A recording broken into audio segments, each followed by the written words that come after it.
বৰপেটা জিলাৰ সৰভোগত লোমহৰ্ষক হত্যাকাণ্ড। সৰভোগ আৰক্ষী থানাৰ অন্তৰ্গত খুদনাবাৰী পথাৰৰ ৰফিকুল ইছলাম নামৰ প্ৰায় 22 বছৰীয়া যুৱকজন এসপ্তাহ ধৰি অন্তৰ্ধান হৈ আছিল, যাৰ বাবে পৰিয়ালে সৰভোগ থানাত এখন এজাহাৰ দাখিল কৰিছিল। আজিৰ পৰা খুদনাবাৰী পথাৰৰে এখন পাটাৰ খেতিৰ মাজত অন্তৰ্ধান হৈ থকা ৰফিকুল ইছলামৰ গেলি পচি যোৱা মৃতদেহ উদ্ধাৰ কৰিবলৈ সক্ষম হয়। এইটো এটা পৰিকল্পিত হত্যাকাণ্ড বুলি সন্দেহ কৰিছে স্থানীয় ৰাইজে। ইতিমধ্যে সাদ্দাম নামৰ এজন যুৱকক কৰায়ত্ব কৰিবলৈ সক্ষম হৈছে। সোমবাৰে 17 তাৰিখ ৰাতি 8 বজাৰ পৰা নাই নোহাৰ পাছত আমি বহুত জংগলে মংগলে খুজিছোঁ, পোৱা নাই।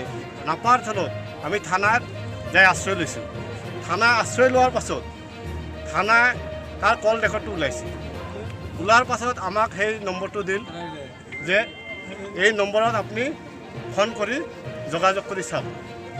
আমি যোগাযোগ কৰিলোঁ।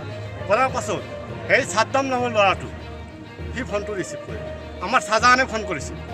শাহজাহানে ফোন কৰোঁতে সি লগে লগে কাটি দিল। শাহজাহানে এনেকৈ সুধিছে যে হেল্ল' তুমি কাই? সি কৈছে তুমি নিজে ফোন কৰি আৰু তুমি সুধছা কাই? শাহজাহানে কৈছে যে নহয়, মোৰ মোবাইলত চিমটো এটা নম্বৰ আছিল, সেইকাৰণে মই জানিবৰ কাৰণে ফোনটো কৰিছোঁ। লগে লগে চুইচ অফ মোবাইলটো কাটি দিম। দিয়াৰ পাছত আকৌ ফোন কৰিছে। ফোন কৰাৰ পাছত কৈছে যে তুমি কাই? কয় মই শাহজাহান আলি। তাৰপাছত সেই সাদ্দাৰে কয় মই সাদ্দাৰ হুছেইন, মোক চিনি পোৱা নাই বা সেইখিনি কথা। তাৰপাছত আমাৰ এই অচি ছাৰ এই আছিল যে ছাৰজনৰ নাম ৰচন ছাৰ, আমাৰ মাৰফতৰ মোবাইলত ফোন কৰিল। আমি তাক ৰিকুৱেষ্ট কৰিলোঁ। কৰাতে ক'লোঁ যে আচ্ছা তুমি এই নম্বৰত ফোন কৰিছা না নাই? সি একেবাৰে 100% গেৰাণ্টি দি কয় যে আমি 1 মাহৰ ভিতৰত ফোন কৰা নাই। পাছত ৰচন ছাৰে ল'ল। ৰচন ছাৰে কয় যে তুমি ফোন কৰিছা না কৰা নাই, তুমি আমাৰ থানাত আহা। কয় সি কৈ আছে আজি মই গুৱাহাটীতে আছোঁ, বৰপেটা ৰোডত আছোঁ, মই গুৱাহাটীতে আছোঁ ইণ্টাৰভিউ। ৰচন ছাৰে কৈছে তোৰ ইণ্টাৰভিউ চিণ্টাৰভিউ যি থাক তই থানাত অতি সোনকালতে।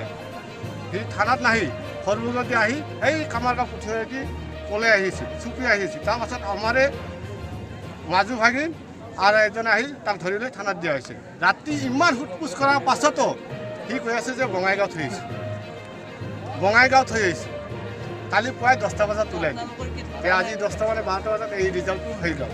ইয়াৰ আমাৰ এই খুদনাবাৰী অঞ্চলত এই নিৰীহ চলিটোক যে সি মাৰি পেলাই মুখত এচিড ঢালি দিছিল আৰু পেটৰ এইখিনি পচা আছে, ভৰিত লং পেণ্ট চং চব আছে, চামৰাটো পচা নাই, কিন্তু মুখত একো নাই। তাৰ ওচৰত খালি খাপৰিটো আছে আৰু পেটৰ এইখিনি পূৰা পচি গৈছে, পকা দিছে।